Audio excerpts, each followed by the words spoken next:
fait, ne vient pas de moi.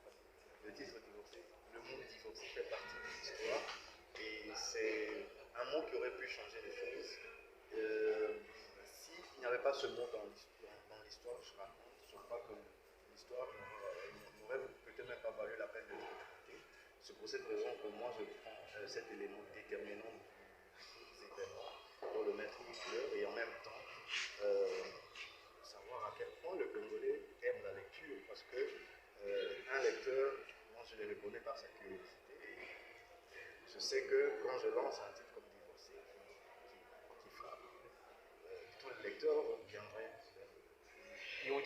Moi je suis militant pour la bonne justice. Je crois que mon livre parle de ça.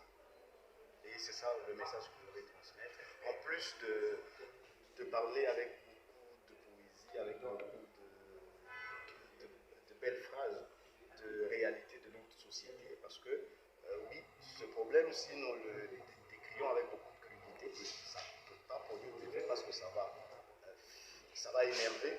Mais quand on le fait avec douceur, avec de bons mots, je crois que ça peut permettre d'apporter un changement. D'abord du Kinois avant de parler du Congolais en général. Je pense que nous avons tous un problème, dans notre société, nous avons un problème de perception. Sur moi-même ou sur vous qui me posez la question, ils se racontent des choses qui ne sont pas forcément vraies.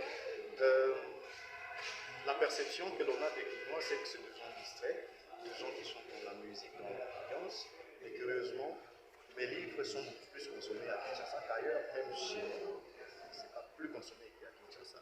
Donc, je pense que c'est plutôt un problème de perception. Il y a encore des Congolais qui sont très nombreux. Et nous, en tant qu'écrivains, nous avons cette responsabilité de proposer du contenu de qualité parce que ça a aussi un impact sur cet amour de la lecture. Si quelqu'un prend un livre qui abandonne au bout de 2 pages, c'est que ça ne l'aide pas à nourrir cet amour, mais s'il a à sa portée des œuvres éducatives qui nous font passer du bon temps, je crois que ça va changer beaucoup de choses. Les gens vont beaucoup plus aimer la lecture, surtout que déjà nous avons cette culture-là dans